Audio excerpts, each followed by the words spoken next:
Data is any collected information. So any information that you find and collect can be called data.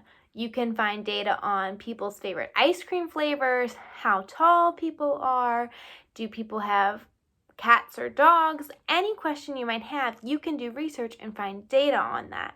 Today we're going to talk about how to record data in 3 different ways: a picture graph, a bar graph, and a tally chart.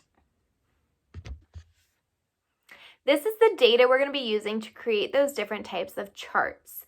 Now, looking at this data, it's a lot to look at and it's not very well organized. But this is data on people's favorite types of fruit. So I have John, who likes apples, Mike likes grapes, Molly likes bananas, Peter likes grapes, Susan likes oranges, Jen likes bananas, Liam likes apples, Adam likes apples, Anne likes grapes, Chris likes apples. Now that's just a lot of information right off the bat, and it would be hard to answer questions about that. So we're going to put this information into a picture graph to make it easier to read and to answer questions on.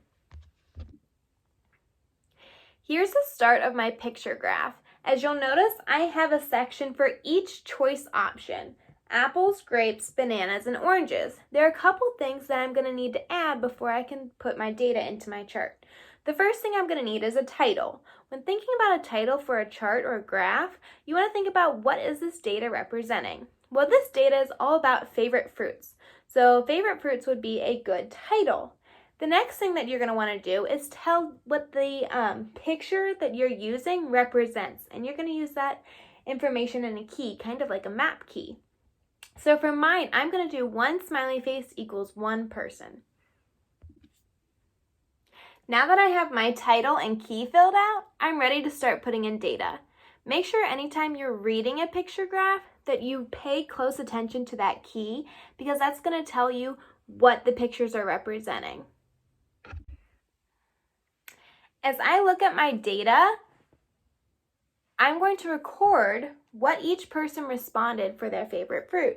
So John likes apples. So in apples, I'm going to do 1 smiley face because 1 smiley face represents 1 person. Mike likes grapes. So I'm going to put 1 smiley face on grapes. Molly likes bananas. Susan likes oranges. Jen likes bananas. Liam likes apples. And Adam likes apples. Anne likes grapes. And Chris likes apples. Now all my data is represented in this picture chart. I can easily look at the information and answer questions. For example, if I said, how many people like oranges the best? You'd be able to look at this, see 1 smiley face, and know that 1 person likes oranges the best. This information is a lot easier to read than this information. I'm now going to use our same data and make a bar chart. Now, in a bar chart, I need a title, just like I did for the picture graph. And I also am going to draw kind of like half a rectangle and label each side. It's important to label each side so I know what information is going to go where. So here on my side going up, I have the number of people that chose that fruit. And at the bottom, I'm going to have the fruits. Now that each side has its completed labels, we're ready to go ahead and put our data on the chart.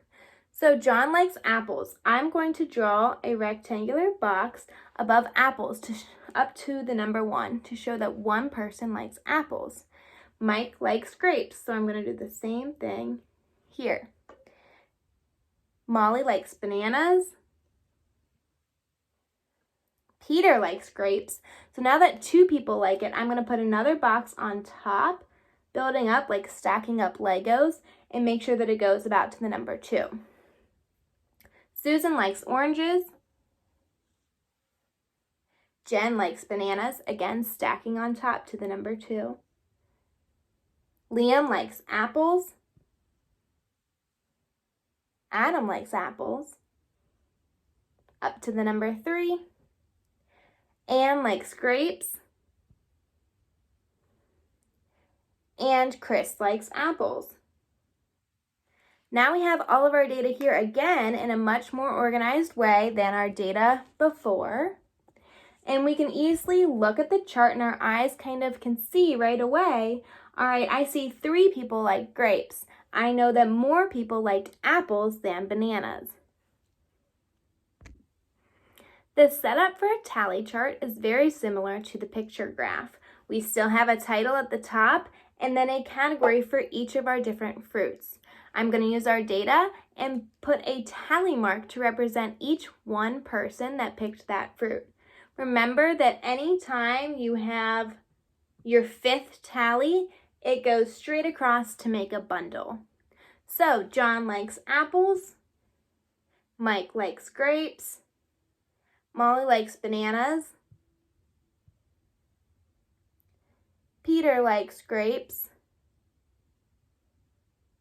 Susan likes oranges, Jen likes bananas, Liam likes apples, and so does Adam.